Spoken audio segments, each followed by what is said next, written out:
ఇత్తులు కూర చేసినాం కదా, ఎలా తయారు చేయాలో చూపిస్తా పాటు. చిక్కుడిత్తులు ఇవి ఉడకబెట్టుకున్నాం కూర చేసుకుందామని. చిక్కుడిత్తుల కూర ఇక కొన్ని పచ్చి బఠానీలు ఉండే, రెండు కలిసి ఉడకబెట్టుకున్న కూర చేసుకున్నాం. పొయ్యి మీద కూర కుండ పెట్టుకుని ఆయిల్ వేసుకున్నాము. ఇక జీలకర్ర వేసుకుంటున్నాము. జర చిటపటలు అనగానే జీలకర్ర కూడా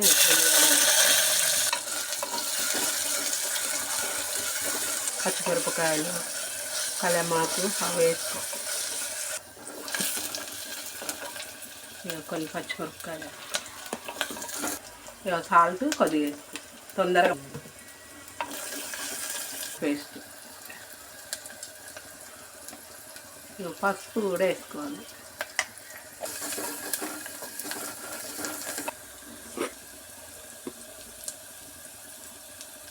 కొద్దిగా కొత్తిమీర,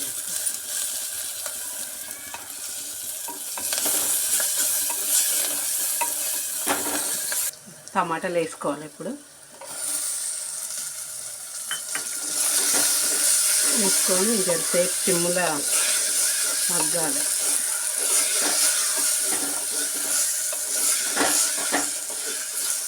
ఇప్పుడు ఇక కాలిపోరు వేసుకోవాలి.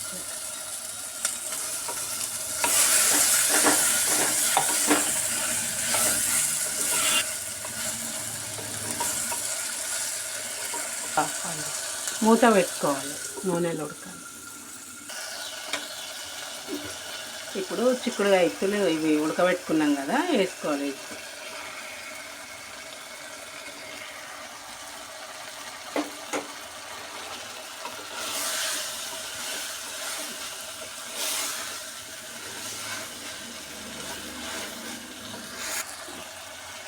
పచ్చిమిరపకాయల కారం వేసుకుంటున్నాం.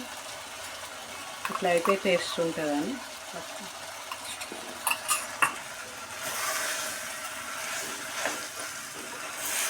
కొద్దిసేపు నూనెలు ఉడకాలి, వాటర్ కూడా ఏం పోసుకోవద్దు. మూత పెట్టుకుంటాం.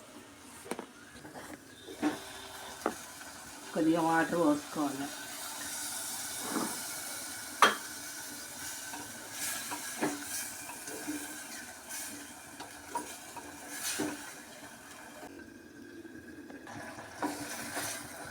ఇప్పుడు ఉడికింది, ఇక ఇది దించుకోవాలి. ఇలా చికెన్ మసాలా వేస్తున్నాయి. చిక్కుడుకాయలో బాగుంటుంది చికెన్ మసాలా.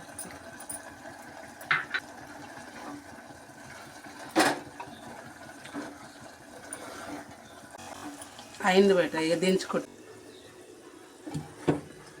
ఇట్లా పడుతుంది. చిక్కుడు కలిపి చేసినా కదా, ఇక కొద్దిగా కొత్తిమీర కూడా చేయండి. సబ్స్క్రైబ్ చేసుకోండి బయట. మీరు కూడా ఇట్లా చేసుకోండి. చిక్కుడుకాయ ఇత్తులు బాగా పేకి కూడా మంచిగానంట, తెచ్చుకోవచ్చు. ఇట్లా వండుకోండి. చిక్కుడుకాయ ఇది కాలిపోరు ఇత్తుల కూర ఎలా చేయాలో చూపిస్తా పండు బయట.